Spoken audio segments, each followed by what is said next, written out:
Yeah. Money never sleeps, pal. Money, money, money. Must be funny in the richest girl. Uh-huh. Oh, the richest girl. If I get a little money. Il faut bien admettre en effet que quelques petits excès ont été commis.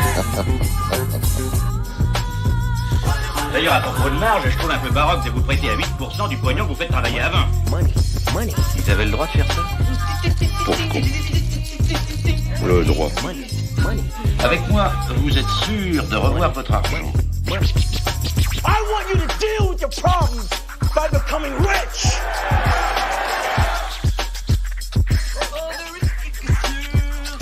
Je crois qu'il serait temps, messieurs, de tenir le langage du bon sens. Alors, bonjour à toutes, bonjour à tous. Donc, enfin, Prenez Place fait sa rentrée et on est particulièrement content de vous retrouver après une longue respiration qui nous a permis de penser et d'organiser un peu la suite de Prenez Place. Quelle forme prendra Prenez Place dans les prochains mois? Donc, dans un premier temps, on va poursuivre et continuer à alimenter donc le cycle des propositions qu'on avait commencé en mai dernier. Et on a beaucoup de choses à partager avec vous.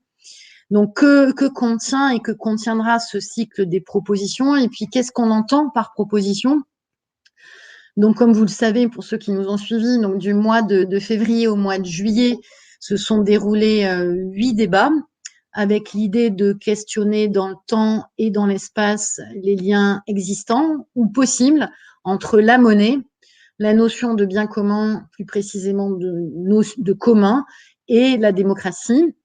Donc, 8 débats au cours desquels on a essayé d'aborder des aspects théoriques, historiques, anthropologiques, même psychologiques de la monnaie, en essayant de donner quelques outils de pensée pour analyser le système monétaire actuel, dominant.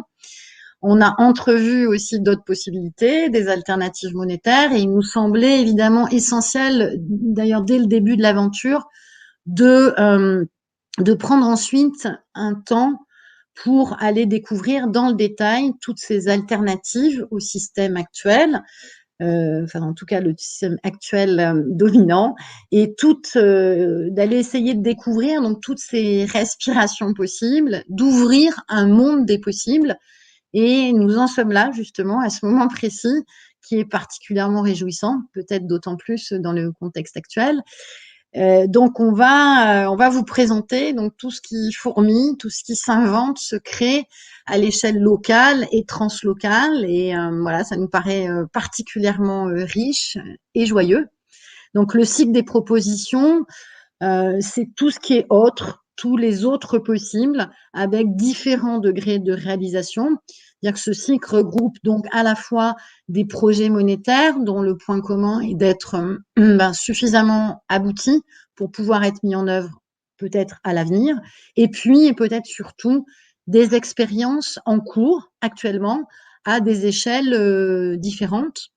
Donc on ouvre ce soir une première saison qui sera entièrement dédiée aux monnaies locales, parce que ça nous paraît vraiment essentiel, en présentant une pluralité d'expériences en cours. Donc, pour commencer, c'est Henri Kotobi et Peter Benoît qui présenteront ce soir la pêche, donc monnaie locale de Paris et Île-de-France. Ensuite, la semaine prochaine, donc le vendredi 5 novembre, on vous présentera l'Adoum, qui est la monnaie locale de la région de Clermont-Ferrand. Puis, le vendredi 12, ce sera la monnaie locale, la roue, monnaie locale en Provence et Alpes du Sud.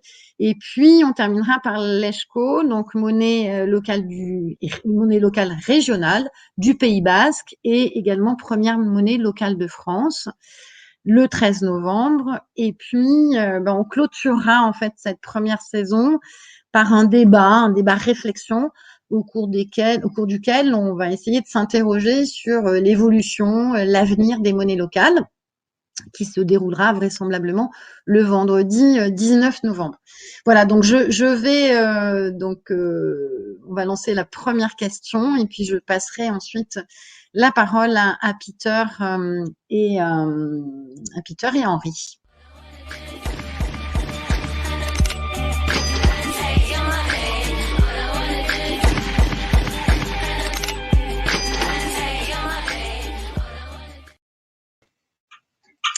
Alors, comment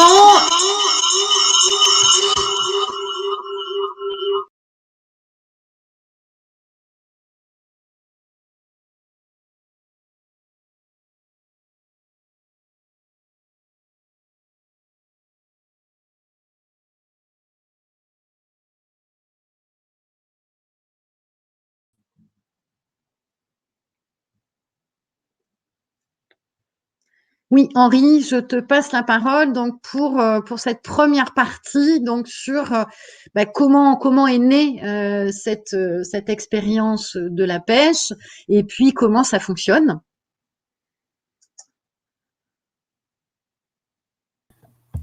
Bonsoir à tous. Alors, je ne vois pas Peter. Je ne sais pas si vous l'avez sur vos écrans. Ah. Voilà. Voilà. Bonsoir Peter. Désolé, j'ai un problème technique. Bon. Donc, Oui. c'est à moi de parler, je pense. Oui, ben, je vais te laisser la parole parce que tu es quand même l'ancien de la maison de la pêche. Et puis, j'interviendrai plus tard. À toi. Ok. Donc, la pêche, en fait, à l'origine, et ça c'est quelque chose qui est extrêmement important, c'était à l'initiative d'un groupe de personnes de Montreuil en transition, qui est une initiative, ce qu'on appelle une initiative de transition, qui est le mouvement des villes en transition de Rob Hopkins, un permaculteur qui a décidé qui a proposé à une ville anglaise de la faire fonctionner en permaculture. Alors c'est très important parce que dans les initiatives de transition, il y a des groupes de travail qui se transforment en groupes d'action. Et à l'origine, il y a un groupe qui s'appelait Groupe Économie, avec quelques personnes de Montreuil en transition. Ce groupe Économie, en fait, donc c'est un outil de la transition, puisque, par exemple, Rob Hopkins avait monté une monnaie locale une des premières monnaies locales à Totnes, une petite ville du sud de l'Angleterre. Et donc, ce groupe Économie s'est transformé en groupe monnaie locale, puisque l'idée, c'était de passer à l'action et de proposer quelque chose.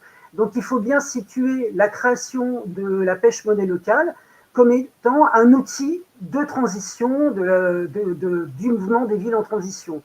Donc, moi, je faisais partie de ces personnes-là. Et puis, je sais qu'au départ, j'étais plutôt favorable à une monnaie libre, j'ai été beaucoup plus radical et j'ai très rapidement rejoint la dynamique d'une monnaie locale complémentaire qui est une monnaie plus classique, adossée à l'euro. Et à ce moment-là, donc c'était en 2012 que cette monnaie locale a été lancée et il y a eu ensuite la création de l'association La Pêche Monnaie Locale, et ensuite, en juin 2014, le lancement des premiers billets, des premiers billets. Voilà. Donc, la monnaie locale, c'est quelque chose il y a un certain nombre de principes qui nous animaient et qui nous animent toujours. C'est décrit comme une solution locale par rapport à un problème global, qui est un outil de transformation sociétale. Voilà. La monnaie locale, la pêche, est aussi une expérience, je dirais, démocratique, qui vise à ce que la population s'approprie les moyens de l'échange. Voilà. Les moyens de l'échange et se réapproprie finalement l'économie pour qu'elle devienne beaucoup plus humaine. Donc c'est dans ce cadre-là qu'on a développé la monnaie avec une charte qui, en 4 points, donc qui décrit cette monnaie comme une monnaie locale. Donc l'idée, c'est de stimuler l'activité locale, de faire circuler la monnaie et de relocaliser l'économie. C'est une monnaie solidaire, c'est-à-dire qu'on développe le partage et l'entraide, la répartition des richesses et la coopération plutôt que la compétition. Et ensuite, une monnaie écologique, puisque l'idée, c'était de favoriser des échanges respectueux de la nature, hein, donc des biens durables, de l'éco-consommation. Et enfin, une monnaie citoyenne, puisque c'est, comme je le disais tout à l'heure, un instrument démocratique de réappropriation des outils économiques et au service du bien commun. Donc c'est dans ce cadre-là que la monnaie, la pêche, s'est développée à Paris. Alors ça s'écrit à Montreuil, c'est pour ça que ça s'appelle la pêche, puisque la pêche c'est bon, ça a été voté, il y a une votation citoyenne, etc.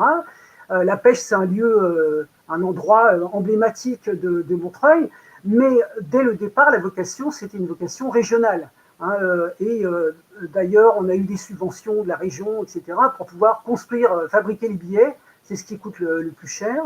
Et à ce moment-là, bon, l'objectif, c'est évidemment de se répandre dans toute l'Île-de-France et de d'essaimer sur ce principe finalement qui est, comme la plupart des monnaies locales, que les utilisateurs soient aussi les décideurs en matière d'utilisation de cet outil monétaire. Voilà un petit peu la présentation de la pêche. À moins qu'il y ait des questions.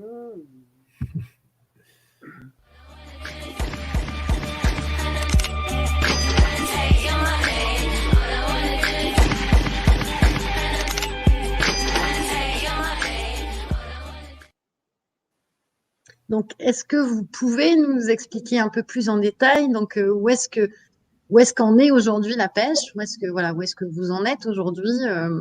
Comment ça se passe vraiment actuellement?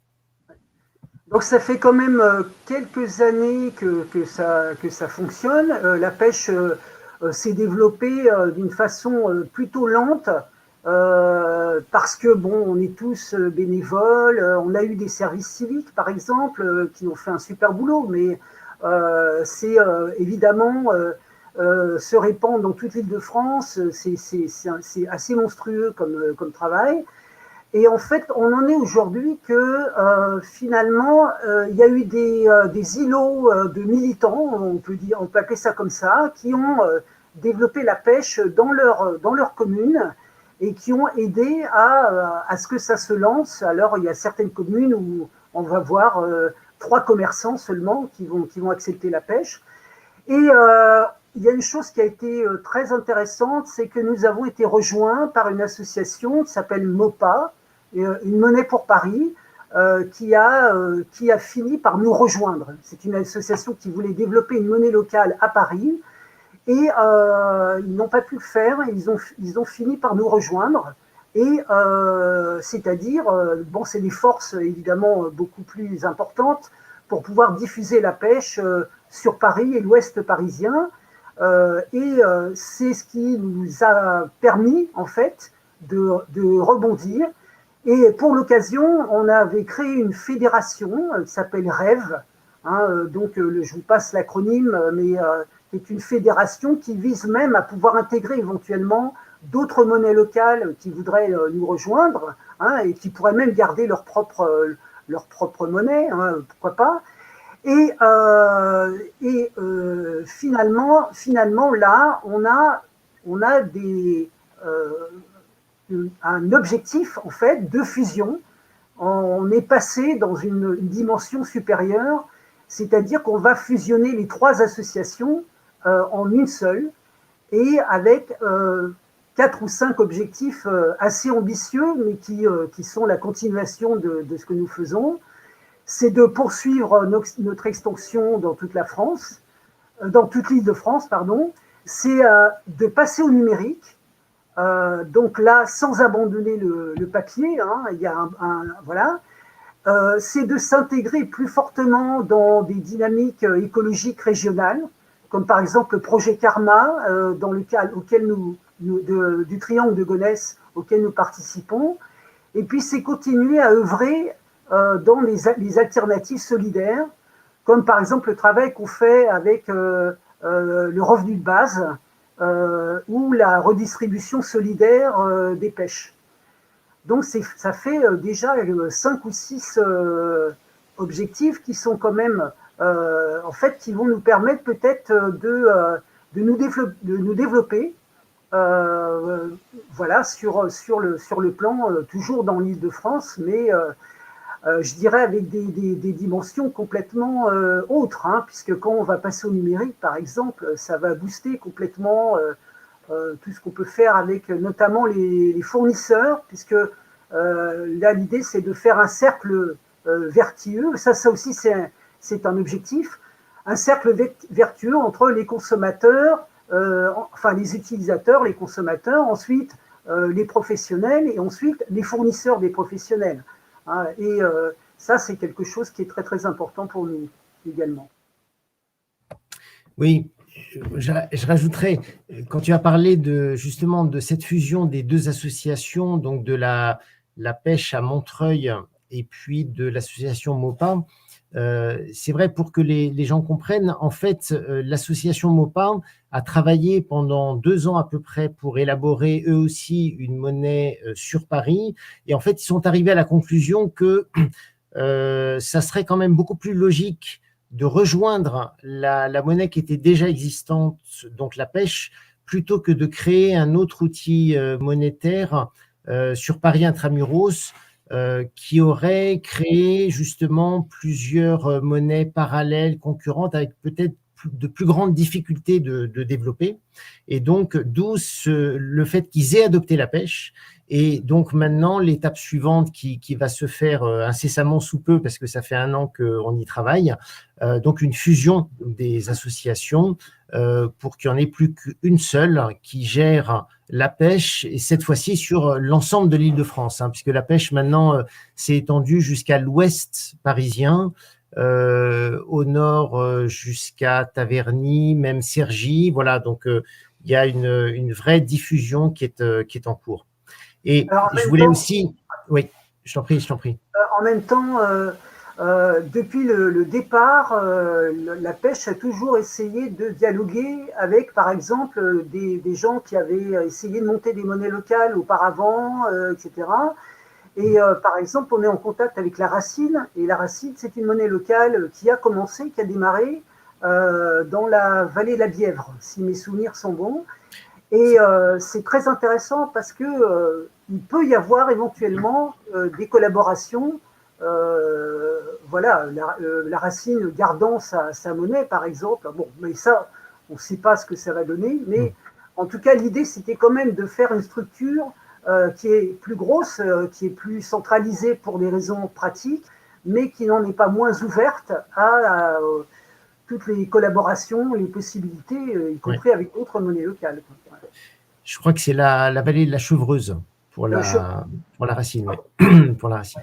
Et quand tu parlais tout à l'heure de l'expérience de Karma, justement, je crois que c'est vraiment important d'insister là-dessus, parce que c'est un projet qui est très ambitieux. C'est-à-dire que, pour resituer un petit peu pour les auditeurs, donc vous savez qu'il y avait ce fameux projet d'Europa City dans le triangle de Gonesse, qui finalement a avorté, hein, mais avant qu'on renonce à ce projet, il y a quand même eu une levée de boucliers localement, et il y a eu l'élaboration d'un projet alternatif qui va jusqu'à initier une ceinture verte dans cette région-là, dans l'idée d'ailleurs de recréer une ceinture complète autour de l'Île-de-France, et si possible en permaculture. Hein, donc vraiment, c'est un projet qui est extrêmement ambitieux, qui est très abouti, qui a été vraiment poussé par une équipe de gens tout à fait compétents.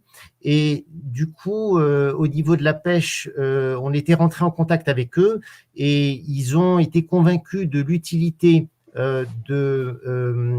d'associer dans le volet monétaire du projet, d'associer la monnaie locale d'Île-de-France, donc la pêche. Voilà, donc ça fait partie des dossiers qui sont travaillés actuellement, qui ne vont pas se faire du jour au lendemain, mais c'est vrai que si vous entendez parler de ce projet Karma, et je vous incite à aller regarder sur Internet ce qui se fait, ce qui est prévu dedans, c'est assez magnifique. Si ce projet aboutit, très certainement, il sera en partie, disons, utilisateur de la pêche monnaie locale. Et ce qui est important, c'est que là, on touchera des producteurs. Donc, c'est pour rejoindre ce que tu disais, c'est vraiment ce qui manque pour l'instant et ce qu'il y a de plus utile pour arriver à faire circuler la monnaie locale. La monnaie locale prend tout son intérêt quand le consommateur, l'utilisateur peut payer en monnaie locale, mais surtout quand le commerçant peut également payer son fournisseur et qui peut être le producteur, et quand le producteur commence à utiliser lui-même, et par exemple en payant ses employés, en payant son électricité, etc. Voilà, là on a une monnaie qui se met à circuler complètement, et on a toute la puissance de la monnaie locale qui se met vraiment en place. Voilà. Peut-être pour prolonger ce que tu dis, Henri, et pour ceux qui seraient avec nous, mais qui vraiment n'auraient pas beaucoup d'éléments justement sur les monnaies locales, peut-être très très concrètement, est-ce que vous pourriez donner des exemples de justement quels sont déjà aujourd'hui les utilisateurs de la pêche, les commerçants, quel type de commerçants ou peut-être d'autres types de métiers qui, au jour d'aujourd'hui, utilisent déjà la pêche pour donner une sorte de paysage un peu concret à ceux qui n'auraient aucune idée des monnaies locales. Henri, non, ça, j'y vais. Bon, moi je pense, alors il y a les associations. Il y a des associations qui font partie du réseau La Pêche. Et on les oublie parfois, mais les associations peuvent utiliser la pêche pour des choses très différentes. Il y a dans les professionnels, bon, il y a forcément des commerçants qui sont la plupart qui ont une démarche, disons, assez éthique. C'est pas forcément systématiquement du bio, du local et de saison, mais il y a quand même une volonté que nous, on n'a pas voulu contraignante, c'est-à-dire qu'on n'oblige pas les commerçants à adhérer à quelque chose de contraignant, mais en tout cas, c'est pas n'importe lesquels. Alors, on a des commerces de bouche, pas mal. On a par exemple les Nouveaux Robinson à Montreuil, qui est le commerçant historique, et c'est le plus gros utilisateur de pêche, voilà, qui, par exemple, depuis quelques mois, a demandé à tous les autres magasins de la région parisienne des Nouveaux Robinson d'accepter la pêche. Donc, depuis quelques mois, il y a 19 magasins Nouveaux Robinson qui acceptent la pêche. Donc là, il y a des commerçants, il y a des professionnels, quelques médecins, quelques professionnels voilà, de service à la personne. Et puis, qu'est-ce qu'on a d'autre oui, c'est surtout, je dirais, de l'alimentaire. Il y a des librairies aussi. Bon, c'est assez varié. C'est assez varié. Et alors, ça dépend des communes. Donc, à Montreuil, qui est la zone un peu historique au départ, on devrait avoir une quarantaine ou une trentaine de sites qui acceptent la pêche, avec quelque chose d'assez intéressant. Par exemple, on a un opticien qui s'est proposé pour être comptoir de change. Voilà, comptoir d'échange, il faudrait dire plutôt.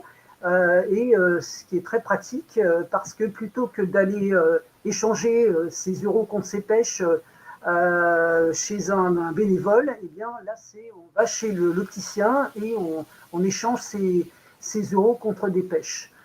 Voilà un peu. Alors Henri, je ne sais pas si tu voulais rajouter des choses. Il y a aussi des lieux, des tiers-lieux, des lieux qui sont assez intéressants, comme la cour cyclette par exemple, à Maison-Alfort, et qui fait de la réparation de vélos et restaurant en même temps, par exemple. Voilà.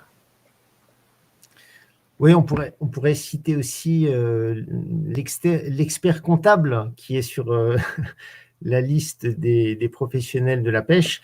Après, c'est vrai qu'il y a dans d'autres régions des projets qui sont allés plus loin, qui sont plus aboutis, comme la possibilité, par exemple, sur Lyon, avec Enercop, de payer une partie de son électricité, par exemple, pour les professionnels.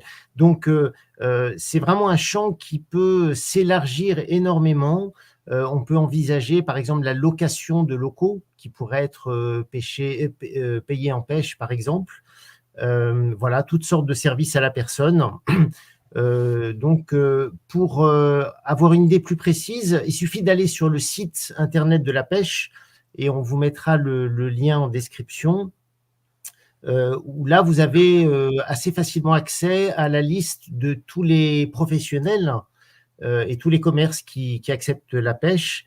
Et il y a également la liste de tous les comptoirs de change pour pouvoir se procurer des pêches, hein, puisque les pêches sont à parité avec l'euro. Donc, on change ces euros contre des pêches et qu'on peut ensuite aller dépenser dans différents lieux, Paris intramuros et maintenant un petit peu partout autour de Paris.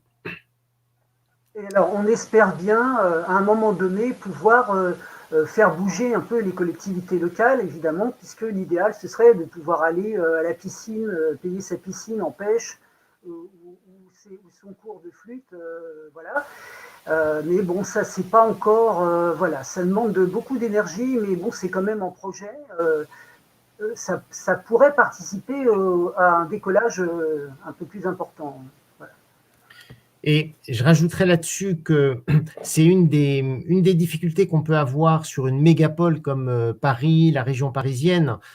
C'est pas aussi évident de développer des circuits complets que en province sur des villes plus petites où le cercle monétaire peut être plus facilement concrétisé, où les producteurs ne sont pas loin, où on peut probablement plus facilement inciter les mairies, par exemple, à s'impliquer dans ce type de projet. Donc, vous verrez sur le cycle des monnaies locales, prenez place des exemples hein, où les mairies sont partie prenante, hein, mais on leur laissera vous détailler tout ça et tout ce qu'ils ont réussi à mettre en place déjà. Voilà, je pense qu'on a fini.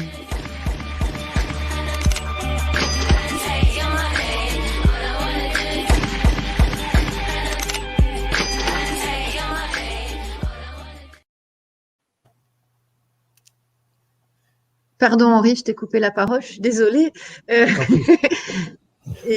Alors du coup, qu'est-ce qui personnellement vous a donné envie de participer à cette aventure des monnaies locales? Et du coup, je rattrape aussi un oubli du tout début. Donc, je vous ai pas du tout présenté. Bon, Peter l'a fait, mais donc Peter, comme vous l'avez compris, est cofondateur de la pêche. Et puis donc Henri, qui fait partie du bureau de la pêche. Donc, je te donne la parole, Henri. Merci. Oui, moi, je suis arrivé beaucoup plus récemment à la pêche. Et donc, effectivement, je peux raconter un petit peu les raisons qui fait que j'ai adhéré, puis j'ai intégré le bureau. En fait, à l'origine, en général, c'est parce qu'on commence à se questionner sur les problèmes monétaires. Hein. C'est quand même ça l'origine. Alors pourquoi ? Tout simplement, quand on se rend compte à quel point l'argent s'est infiltré dans nos vies, dans nos modes de vie, à quel point les problèmes dans nos sociétés modernes sont étroitement liés à l'argent. Et quand on voit comment nos jugements, nos décisions peuvent être influencées par l'argent, c'est vrai que ça questionne. Et je dirais que pour moi, qui ai découvert un peu par hasard les monnaies locales, enfin par hasard, c'est-à-dire en commençant à me renseigner, à lire un petit peu sur les questions monétaires, je me dis que c'est vraiment une des meilleures portes d'entrée pour pénétrer dans ces questions monétaires, en fait. Et ce qui est très intéressant de rentrer par le biais des monnaies locales, c'est parce qu'on est tout de suite dans du concret. C'est-à-dire que les monnaies locales, elles nous connectent tout de suite aux questions qui sont des questions sur des échanges de proximité, sur les liens de confiance qu'on peut avoir les uns les autres, sur les questions un petit peu de raison, et puis je dirais sur l'économie locale qui parle à tout le monde, qui nous concerne tous.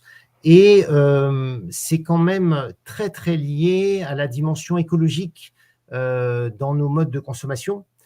Donc, c'est vraiment très intéressant de rentrer dans les questions monétaires par le biais de ces monnaies locales, de ces expériences-là. Et en fait, dès qu'on est connecté, dès qu'on commence à creuser un peu, ben, on arrive aux questions de fond, aux questions absolument essentielles. C'est d'abord, finalement, c'est quoi la monnaie? Et puis ensuite, d'où vient la monnaie, un petit peu l'histoire, d'où provient cet outil, et puis comment on fabrique la monnaie, et puis la question de savoir finalement dans les mains de qui est la création monétaire, hein, qui crée la monnaie. Ça, ce sont des questions qui sont absolument essentielles pour comprendre comment fonctionne la société dans laquelle on vit. Mais si vous remarquez bien, ce sont des questions qui ne nous ont pas été enseignées. On ne nous a pas appris à nous les poser et on n'en parle pas à l'école aux enfants et je dirais dans les médias, là où on parle énormément d'argent, mais ces questions-là ne sont jamais évoquées, jamais.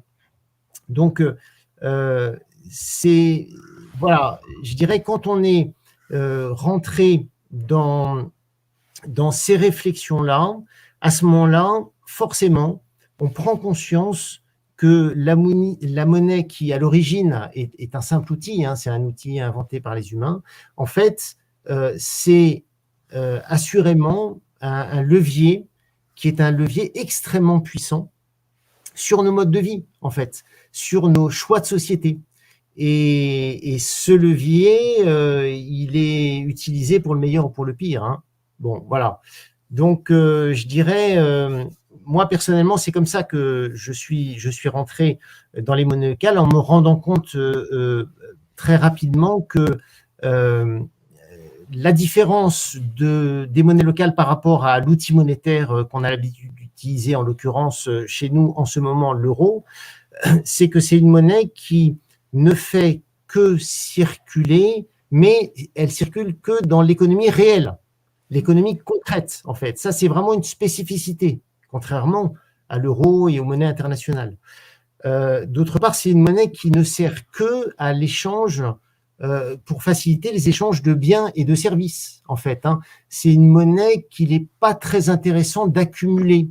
La thésaurisation en monnaie locale, ça n'a pas beaucoup de sens. C'est une monnaie qui n'a de valeur que localement, là où on habite, mais bon, ça n'a aucune valeur 3 villes plus loin ou à l'autre bout du pays, ou dans un autre pays.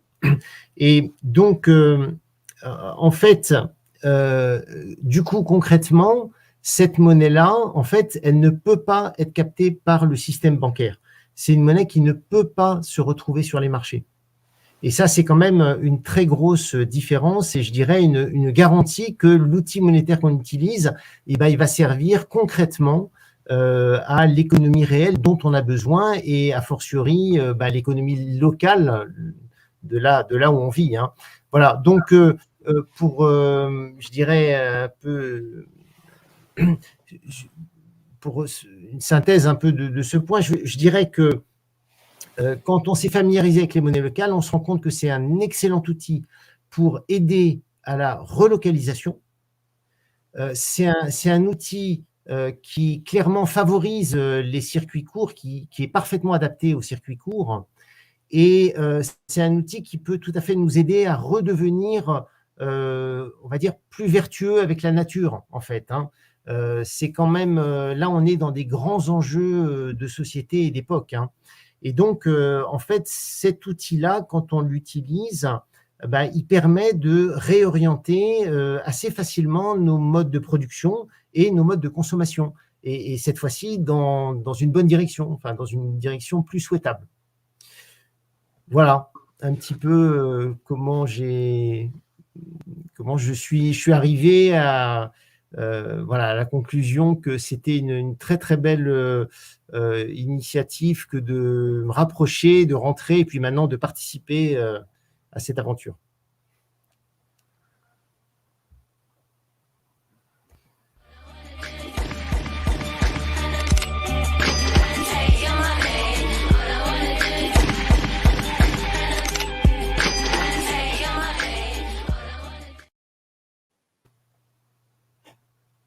Alors, c'est notre dernière question. Donc, oui, que diriez-vous donc aux gens qui sont sceptiques ou qui voient pas l'intérêt de rejoindre les monnaies locales? Quels arguments? Je crois qu'Henri en a déjà développé quelques-uns, mais peut-être qu'il y a des choses à dire, peut-être encore, et Peter aussi, qui n'est pas intervenu donc sur la question précédente.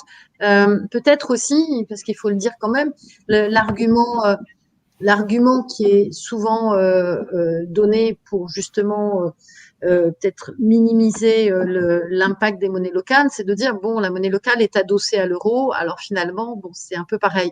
Donc, qu'est-ce qu'on peut dire justement à ça? Qu'est-ce qu'on peut développer comme argument? Vas-y, Henri. Je vais essayer de répondre à cette question aussi. Bon, en gros, ce que tu me demandes, c'est comment essayer de convaincre les gens de rejoindre les monnaies locales. C'est ça. Les péchos sceptiques. En fait, moi, ce que je dirais, c'est que déjà, il faut partir d'un constat et je crois qu'il faut avoir bien conscience de la situation actuelle. C'est-à-dire en gros de la poudrière dans laquelle on est aujourd'hui quand on pense à l'état du système financier mondial. Ça, c'est vraiment quelque chose de fondamental. On n'est pas à n'importe quelle époque aujourd'hui. Alors, je vais l'illustrer par 4 points. Le premier point, c'est des notions qui ont été pointées par certains économistes. Je n'ai rien inventé. Moi, je ne suis pas du tout de domaine de l'économie ou de la finance à l'origine. Mais ce qui est clair, c'est que l'économie réelle, c'est-à-dire les échanges concrets, directs de biens et de services, en fait, aujourd'hui, ils ne représentent plus que 3% de tous les échanges monétaires mondiaux. C'est absolument incroyable et ça n'a jamais été le cas dans l'histoire. C'est-à-dire que jusqu'à la Deuxième Guerre mondiale, à peu près, la majorité des échanges étaient des échanges en économie réelle de biens concrets, de biens réels. Ça veut dire aussi que tout le reste des échanges sont essentiellement sur les marchés et donc c'est d'une manière ou d'une autre des formes de spéculation quand même. Ça, c'est un premier point. Le deuxième point, c'est que la circulation de la monnaie a totalement changé. La monnaie, à l'origine, circulait et c'est en circulant qu'elle favorise la création de valeur. Mais là, actuellement, ça a été démontré sur l'Europe, les euros qu'on utilise en Europe, après 2 échanges et demi, ces euros sont captés, ne circulent plus. Et ils sont captés. Et où est-ce qu'ils se retrouvent? Ils se retrouvent sur les marchés, c'est-à-dire qu'ils vont être captés parce que une personne va rembourser un prêt, et donc ces euros vont être retirés de l'économie là où ils se sont mis à circuler. Je parle bien des euros qui arrivent sur votre compte quand vous touchez votre salaire. Donc, quand vous vous mettez à dépenser les euros que vous avez touchés sur votre salaire, en moyenne, au bout de 2 échanges et demi, ils sortent du circuit de l'économie réelle et ils sont prélevés, captés. D'accord? Et ça, c'est un véritable problème. Ce défaut de circulation, ça se fait clairement au détriment de l'économie réelle. Alors, le troisième point, et c'est sans précédent hein, dans l'histoire, ça ne s'est jamais produit comme ça.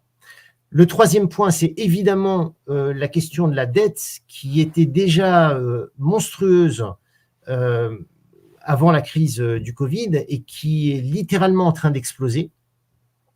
Et en fait, cette dette, il faut quand même se rappeler, on ne peut pas développer trop ici ce soir, et ça a déjà été fait dans d'autres débats, mais il faut bien se rappeler que la dette aujourd'hui, qui est devenue aussi énorme, est directement liée au mode de création monétaire. C'est-à-dire qu'on fonctionne avec ce qu'on appelle de la monnaie-dette, en fait. Hein. La création monétaire crée de la dette. Et le problème, c'est que comme on fonctionne avec un mode d'endettement et de remboursement qui se fait avec intérêt, donc le principe de l'usure, hein, c'est ce mécanisme-là qui a fait exploser les dettes depuis maintenant plusieurs décennies. Au passage, l'usure, il faut se rappeler que dans l'histoire, il y a eu des périodes, de longues périodes où ça a été totalement banni, hein, totalement interdit en fait.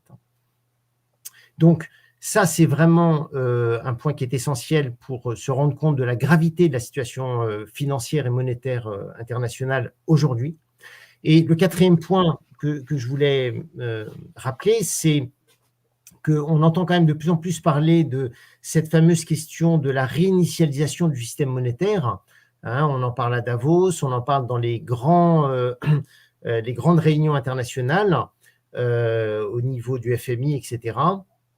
Cette réinitialisation du système monétaire, on en pense qu'on veut, mais en tout cas, clairement, elle contient la suppression du cash. Hein, c'est-à-dire qu'on va passer à un système monétaire qui va être exclusivement numérisé et donc forcément totalement tracé jusqu'aux moindres échanges qui se feront localement. Et quand même, d'un point de vue politique, ça pose question parce que c'est quand même un levier qui peut devenir extrêmement dangereux en termes de contrôle et de liberté, en fait, pour nous. Hein. Donc, ça, c'est quand même la réalité d'aujourd'hui. Et donc, du coup, à partir de ça, pourquoi est-ce que c'est intéressant de s'intéresser aux monnaies locales, de se pencher sur les monnaies locales, en fait? Tout simplement parce que il faut certainement se préparer maintenant, dès maintenant, à tous ces bouleversements qui vont arriver, en fait. C'est ça le grand intérêt. Il faut absolument s'y mettre dès maintenant. Il ne faut pas attendre que ces bouleversements arrivent avec le risque d'un effondrement de ce système extrêmement artificiel, en tout cas qui est maintenu de façon très artificielle, avec des bulles financières qui sont certainement au-delà de ce qui existait en 2008. Hein. Et donc, c'est très important de contribuer à mettre en place dès maintenant ces fameux systèmes d'échange alternatifs, et donc ces outils monétaires alternatifs, ne serait-ce que pour pouvoir être en capacité d'accueillir tous les gens qui vont se retrouver démunis, mais peut-être du jour au lendemain, en tout cas certainement brutalement. Si on n'a pas fait ce travail de préparation pour proposer des alternatives, si on n'a pas démontré qu'elles fonctionnaient et quelles sont leurs vertus, on risque d'arriver dans une situation tout à fait critique. Donc, c'est ça le grand intérêt de rejoindre les monnaies locales, c'est de contribuer à créer d'ores et déjà, dès maintenant, ces systèmes d'échange qui sont différents des modes d'échange aujourd'hui mondialisés qui sont en train de nous mener dans le mur. Hein. Bon. En donc, fait, ce que je trouve très intéressant, c'est que quand on voit l'histoire des monnaies locales, hein, ça a commencé au Moyen-Âge en fait, hein, mais la grande, voilà, il y a eu la date de ce fameux villa, cette petite ville en Autriche en 1938 qui a supprimé le chômage en pleine récession.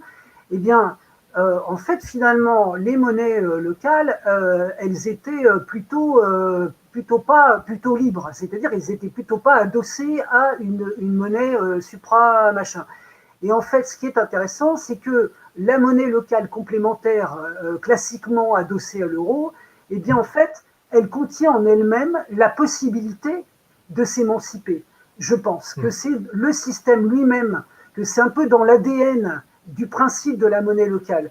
C'est-à-dire que moi, ce que j'aurais envie de dire aux gens qui sont sceptiques par rapport à ça, c'est que finalement, la monnaie locale, historiquement parlant, la question de l'adossement ou pas à une monnaie supérieure, une monnaie légale, c'était un outil technique. C'est pas forcément quelque chose d'absolument impossible. Moi, j'ai en tout cas l'impression que les monnaies locales complémentaires, classiques, hein, comme c'est ce qu'il y a, les 90% des monnaies locales en France, elles sont comme ça adossées à l'euro, eh bien, elles ont, à un moment donné, dans cette période de crise ou d'écroulement, elles auraient certainement la possibilité de rebondir, parce que, quelque part, elles contiennent en elles-mêmes déjà leur autonomie. Elles sont déjà en partie autonomes. Voilà. Oui, alors là, vraiment, je suis complètement d'accord avec toi. Faut se rappeler que, en fait, ces monnaies sont officiellement autorisées en France depuis 2014, depuis la loi de l'ESS, l'économie solidaire et sociale. En fait, c'est un moyen de les rendre clairement autorisées, bon, évidemment, au prix de cet adossement à l'euro, donc d'un certain contrôle, d'un contrôle certain même du système bancaire. Mais effectivement, tu as bien fait de rappeler que dans les gènes et les premières expériences de monnaie locale étaient adossées à rien du tout. C'était vraiment de la monnaie créée localement pour les besoins immédiats de la population. Et c'est pour ça qu'elles sont nées dans des périodes de crise. Et elles ont déjà fait leurs preuves. Et là, l'exemple du village de la ville de Vorgel, en 1932, c'est une démonstration magistrale. Et donc, en fait, ce qu'on aurait à faire, nous, aujourd'hui, c'est justement se préparer à la situation qui risque de nous arriver, qui est, en fait, une perte de confiance très importante, voire totale, dans le système monétaire actuel et, pour nous, en Europe, dans l'euro. Hein. Peut-être une incertitude sur l'évolution de l'euro, sur une instabilité de l'euro qui fait qu'on perd confiance, qu'on ne sait pas ce qu'il vaudra demain, etc.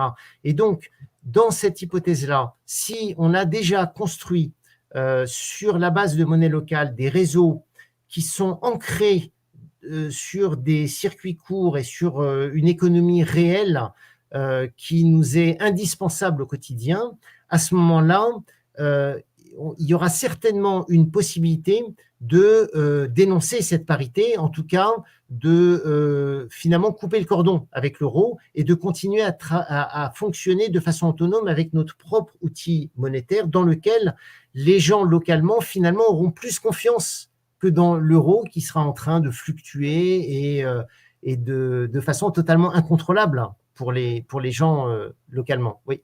Alors, si je peux me permettre, là, parce que ça me fait vraiment penser à quelque chose de très très fort. Moi, je fais partie des gens qui ont créé la première AMAP de Montreuil. Vous savez que les AMAP fêtent leurs 20 ans de fonctionnement. Eh bien, pendant le confinement, les AMAP ont continué à fonctionner. C'est-à-dire, et pourquoi elles ont continué à fonctionner alors que les magasins... Carrefour, etc., c'était vraiment la panique. Eh bien, parce que ce sont des circuits ultra courts. Et c'est grâce à ça que ça a tenu. Et là, on a un exemple extraordinaire de quelque chose, une crise qui démunit les gros systèmes énormes de transport, etc. Et que là, on s'est aperçu que les AMAP ont pu continuer partout alors là, je parle de quelque chose de très concret, là. C'est vraiment concret, c'est-à-dire que les AMAPiens ont pu aller chercher leurs légumes, le producteur a pu amener toutes les semaines ses cagettes, etc. Et ça a été un exemple extraordinaire pour moi, c'est très parallèle avec les monnaies locales, parce que ça rentre dans une dynamique de transition, c'est exactement la même chose. Et que c'est la recherche de l'autonomie. Les AMAP sont autonomes. Et là, on en a une preuve extraordinaire quand il y a une crise. Une AMAP, d'une manière générale, c'est ce qui la distingue des simili, des simili AMAP qui sont des trucs commerciaux. L'AMAP, c'est un système de solidarité qui fait que quand le paysan il a tous ses légumes qui gèlent, eh bien, l'AMAP supporte le poids de ça. Eh bien, c'est c'est très très comparable et moi je trouve ça super intéressant parce que finalement, il y a une souplesse qui est liée finalement au côté très local et décentralisé de ces monnaies locales. Oui, effectivement, c'est vrai que là où j'habite, la map locale, pendant le premier confinement, a vu ses adhérents doubler, en fait, en 2 mois. Doubler carrément. C'était impressionnant à voir. Et je dirais pour vraiment répondre aux gens, parce qu'on a beaucoup de gens qui nous croisent dans les monnaies locales qui nous disent « mais vous êtes adossé à l'euro, ça ne va rien changer. Votre histoire, ou c'est inoffensif par rapport au système monétaire actuel ». Même pour des gens qui considèrent le système monétaire actuel comme des gens militants, qui le considèrent comme prédateurs, hein, qui sont tout à fait opposés. Moi, je dirais à ces gens-là que, en fait, le problème, c'est que si ce scénario dont on a parlé se produit et qu'on n'a pas mis en place ces réseaux locaux, mais là, on va se retrouver totalement démunis. Je veux dire, on va se retrouver à faire du troc, simplement, pour s'en tirer. Donc, l'intérêt de ces réseaux de monnaie locale, il ne faut pas voir que ce fil à la patte de la parité avec l'euro comme quelque chose qui bloque entièrement l'utilité de ces monnaies locales, mais plutôt comme une étape vers une plus grande autonomie ou une émancipation, le moment venu, quand ce sera réellement utile. Donc, même pour les gens qui sont réticents parce que les monnaies locales sont adossées à l'euro, moi, j'aurais tendance à leur dire, allez-y quand même, tout simplement, pour être mieux préparé le jour où on sera en situation de dénoncer cette parité et d'autonomiser. Et là, nos réseaux de confiance, nos réseaux de production, nos réseaux de consommation seront déjà en place et ce sera finalement assez facile de le faire. Si on ne fait pas ce travail, en revanche, on risque d'être vraiment dans une situation critique, en tout cas certains d'entre nous. Et donc, c'est tout l'intérêt de s'investir dans ces circuits-là. Voilà, un petit peu. Alors, après, j'avais peut-être pris quelques petites notes oui, je dirais, voilà, une idée que je voulais quand même dire ici, c'est que en plus un autre avantage qu'ont ces monnaies locales, c'est en fait, c'est un peu l'exemplarité, c'est un peu la démonstration par l'exemple. C'est-à-dire qu'on peut, sur des questions monétaires, rester longtemps à discuter, à théoriser, à proposer des pistes. C'est bien, c'est nécessaire, c'est certainement utile, mais ce n'est pas suffisant. Et surtout, sur les questions monétaires, pour arriver à convaincre les gens, clairement, les mots ne suffisent pas. Et donc, c'est très intéressant d'illustrer concrètement sur le terrain, comme par exemple ce que tu viens de dire sur les AMAP. Voilà, ça, c'est une illustration concrète qu'en temps de crise, en situation anormale, ça fonctionne. Ça fonctionne concrètement. Donc, ça, c'est un intérêt de plus pour aller concrètement mettre la main à la pâte et s'investir dans ces structures qui sont maintenant un petit peu partout sur le territoire, hein. On ne l'a pas rappelé ici, mais on a plus de 70 monnaies locales maintenant en France qui fonctionnent.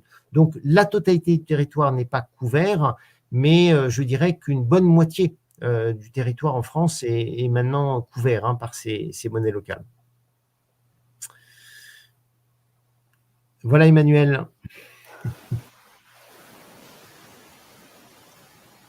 Merci beaucoup à tous les deux. Donc peut-être, vous avez, moi je trouve que en guise de conclusion, cette question de la résilience et justement en temps de crise me paraît une très belle conclusion et une ouverture déjà, même si on abordera, on prendra vraiment un temps pour ne parler que de l'évolution et de l'avenir des monnaies locales, mais déjà ça ouvre effectivement déjà quelques pistes. Et puis oui, je pense que vous avez vraiment ouvert beaucoup de choses par rapport à cette question qu'on entend souvent sur l'adossement à l'euro. Et donc je ne sais pas, peut-être Peter et Henri, bien sûr, si vous avez quelque chose en conclusion. Moi, je vous dis donc qu'on se retrouve pour continuer à explorer ces expériences en cours de monnaie locale avec la Doom la semaine prochaine, donc vendredi 5 novembre à la même heure, 20h30. Et puis, je vous laisse le mot de conclusion. Peut-être en commençant par Peter. Juste avant, Peter, si tu peux me permettre, parce que je pensais encore à une dernière chose à rajouter, parce qu'on a évoqué la fin du cash. Et en fait, là aussi, c'est une raison supplémentaire pour défendre les monnaies locales, parce que les monnaies locales, même si une partie commence à passer sur des projets de monnaie numérique, toutes les monnaies locales ont l'intention de garder les espèces, c'est-à-dire les billets, le fonctionnement en billets. Et ça, c'est vraiment quelque chose qui peut être très important, ne serait-ce que pour garder à un certain niveau de confidentialité les échanges qui se passent à l'échelle des citoyens, à l'échelle des petites communes, des communautés. Ça, c'est une première chose qui n'est pas négligeable dans le contexte politique actuel. Et la deuxième chose, c'est que d'autres monnaies alternatives qui existent, qui sont tout à fait intéressantes aussi, ne reposent que sur Internet, sur le numérique, sur la blockchain, et on n'est quand même pas à l'abri de dysfonctions d'Internet, du réseau, voire de non-accès gratuit. Pour l'instant, le réseau Internet est gratuit, mais peut-être qu'un jour, il ne le sera plus. Et dans ce cas-là, ça peut limiter les possibilités, voire désactiver complètement d'autres alternatives monétaires qui ne reposent que sur le numérique. Et là, pour le coup, c'est vraiment intéressant de conserver au moins un type de monnaie, et en l'occurrence, les monnaies locales, pour continuer à fonctionner de la main à la main aussi. C'est quelque chose qui peut être très important dans certaines circonstances. Voilà. Mais je te laisse... on a très peu parlé aussi de l'objectif social. Les monnaies locales, c'est un objectif écologique, mais aussi social. Avec toute une partie, je pense à ça parce que il y a toute une partie de la population qui n'a carrément pas accès actuellement à l'Internet. Alors, si en plus on leur demande de payer leur baguette avec leur smartphone qui n'ont pas, ou alors une version très ancienne, ça pose un gros problème. Donc là, effectivement, là, je voulais en rajouter par rapport à ça. Moi, en conclusion, moi, je dirais que, ce qui est intéressant, justement, c'est de pouvoir agir directement. Ça tombe bien parce que chacun d'entre nous, en cherchant bien, on va bien trouver une monnaie locale dans le coin. Voilà. Sans compter qu'il y a des monnaies libres qui sont qui sont sur tout le territoire et qu'on peut aussi solliciter. Donc nous, ce qu'on vous encourage, c'est à poursuivre le visionnage des vidéos proposées par Prenez Place et à participer aux réflexions sur la maîtrise par la population des moyens d'échange, et évidemment en commençant par vous-même. Et c'est très facile parce qu'il suffit de contacter la monnaie locale qui se trouve à côté de chez vous. Alors je dis monnaie locale, mais ça peut être des alternatives monétaires, mais en tout cas, de toute façon, si vous entrez dans ce merveilleux monde des alternatives monétaires, vous pouvez rentrer par plusieurs portes, il n'y a pas de problème, mais en tout cas, par les monnaies locales, normalement, en cherchant bien, vous devriez trouver une monnaie locale dans les parages. Merci Peter. Effectivement, comme tu disais, moi, je vous encourage à bien suivre la suite du programme de Prenez Place avec les prochaines vidéos, les prochains lives qui seront sur la Dôme. Donc, dans le Puy-de-Dôme, c'est vraiment une monnaie locale qui est très implantée localement et qui est assez ancienne maintenant. Et puis, 2 expériences régionales, la Roue dans la région PACA. Vous allez voir avec plusieurs associations, donc c'est un mode d'organisation très décentralisé, tout à fait intéressant, tout à fait original. Et puis l'exemple de l'Eusko dans le Pays Basque, qui est une monnaie régionale qui est maintenant la plus grosse en Europe, hein, pas seulement qu'en France, hein, la plus grosse. Donc ils ont une expérience tout à fait intéressante. Donc ils feront la clôture de ce cycle sur les monnaies locales. Et je dirais que au-delà, pour vous dire aussi, le projet Prenez Place va, à la suite de ce cycle, donner place à un autre débat qui sera cette fois-ci un débat centré sur les possibilités d'articuler les monnaies locales à d'autres alternatives monétaires, et notamment dans l'idée d'adosser les monnaies locales à une monnaie à vocation nationale. Hein, parce que c'est de toute façon important qu'il y ait aussi un outil monétaire à l'échelle nationale, et même l'idée est même de fonctionner avec plusieurs niveaux monétaires, contrairement à ces monnaies uniques dont on voit aujourd'hui toutes les limites, voire toute la dangerosité en fait. Hein. Et donc, on va avoir un débat qui est en préparation, et notamment avec nos collègues de la June, la monnaie libre, avec lesquels on travaille justement pour réfléchir aux moyens éventuellement d'articuler, hein, de voir les complémentarités entre ces modèles. Et puis, je dirais, mon dernier mot de conclusion, c'est que, bon, on parle, on théorise un petit peu, c'est vrai qu'on retrace nos expériences de terrain, mais vraiment le mieux qu'on peut vous conseiller, c'est vraiment de nous rejoindre sur le terrain, c'est de prendre contact avec, comme tu disais, Peter, la monnaie locale du coin. Et là, c'est très simple.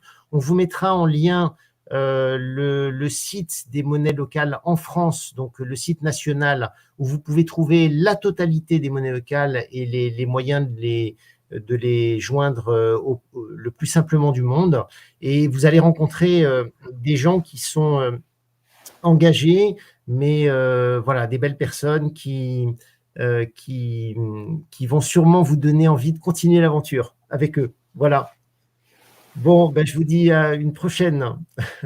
Merci Henri, et merci à vous de nous avoir écoutés jusqu'au bout.